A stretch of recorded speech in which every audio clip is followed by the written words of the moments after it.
welcome to Catholic News Roundup. I'm Christine Niles. Here are this week's top stories.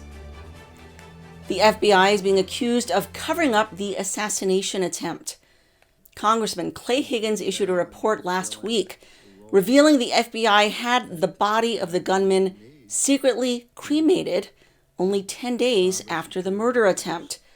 The feds also washed clean the crime scene, scrubbing it of all DNA evidence. From the report, I interviewed several first responders who expressed everything from surprise to dismay to suspicion regarding the fact that the FBI released the crime scene so early after July 13th. It should be noted that the FBI was fully aware of the fact that Congress would be investigating July 13th. Higgins went on to note, "The problem with me not being able to examine the actual body is that I won't know 100% if the coroner's report and the autopsy report are accurate. We will actually never know. This action by the FBI can only be described by any reasonable man as an obstruction to any following investigative effort." A key fact, the gunman had been doing weapons training at the same facility where the FBI and Homeland Security also conducted their own training, a fact the FBI failed to disclose. In other Trump news, the Trump-Musk interview on X received more than 1 billion views. After suffering a hacking attempt, the highly anticipated August 12th interview went forward with more than 2 million live listeners, afterwards gaining hundreds of millions more. European Commission official Thierry Breton tried to stop the interview, sending Musk a threatening letter just hours beforehand. After massive backlash, the European Commission distanced itself from the letter, claiming, quote, "The timing and the wording of the letter were neither coordinated or agreed with the president nor with the commissioners." Musk has called out Breton in the past for trying to bribe him to censor content on X in exchange for not suffering penalties under the Digital Services Act. Former State Department official Mike Benz weighed in. This is the NATO censorship law. Okay, this is what it is. It's the NATO censorship law. The EU is basically the commercial arm of NATO. NATO wants to stop the rise of populist parties in the US and all across NATO, in the UK, in France, in Italy, in Spain, in Greece, in everywhere that there's an election this year and there's a populist party on the ballot, whether that's from the right or the left. This NATO censorship law is very nasty because what it does is it goes beyond the simple hate speech laws that Europe have, and it imposes a new standard about disinformation. So it's creating a new industry for disinformation compliance. Turning to the Democrats, Planned Parenthood is offering free abortions at the Democratic National Convention. Within days of making the announcement, Planned Parenthood Great Rivers tweeted, "All free vasectomy and medication abortions are filled for our mobile health clinic in Chicago. Check back soon. We will share the interest form link again if we have cancellations." Kamala Harris and Tim Walz represent the most radical abortion ticket in U.S. history, with Kamala priding herself on being the first vice president to visit an abortuary. As we've reported, Walz, as Minnesota governor, removed protections for newborns born after botched abortions, allowing them to die in agony without medical intervention. And abortion is on the ballot in 8 states this November, with Arizona, Nevada, Colorado, South Dakota, Missouri, Florida, Maryland, and New York, all having ballot measures pushing for more access to abortion. Twitter X is being forced to exit Brazil. Elon Musk made the difficult decision after his Brazilian staff were threatened with jail time for refusing to censor certain accounts.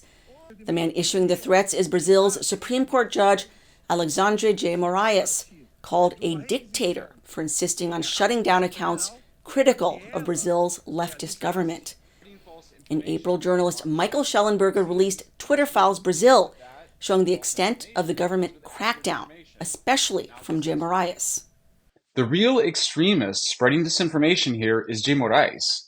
If Musk were solely motivated by money, then he would have not stood up to Jim Moraes in the first place, which has resulted in the Brazilian government halting all advertising on X, the resignation of X's top lawyer in Brazil, who feared for his safety, and it may result in Jay Moraes shutting X down in Brazil. He's not simply demanding that social media platforms censor specific content by controversial journalists and politicians.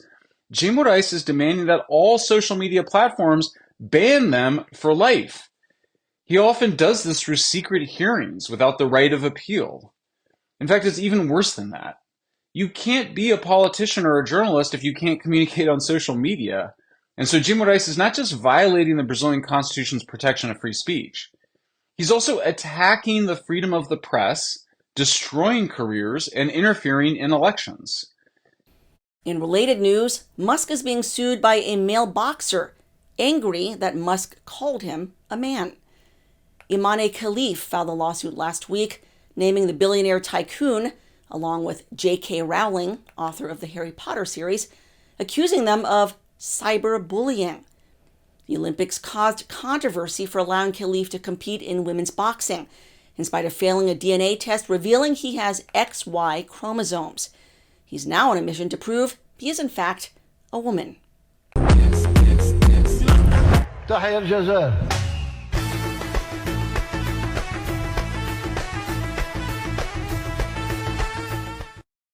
People aren't buying it. Sky News commentator Rita Panahi tweeted, "Chromosomes are greater than lipstick." A 2023 promo shows the opposite of Khalif's more recent attempts at femininity.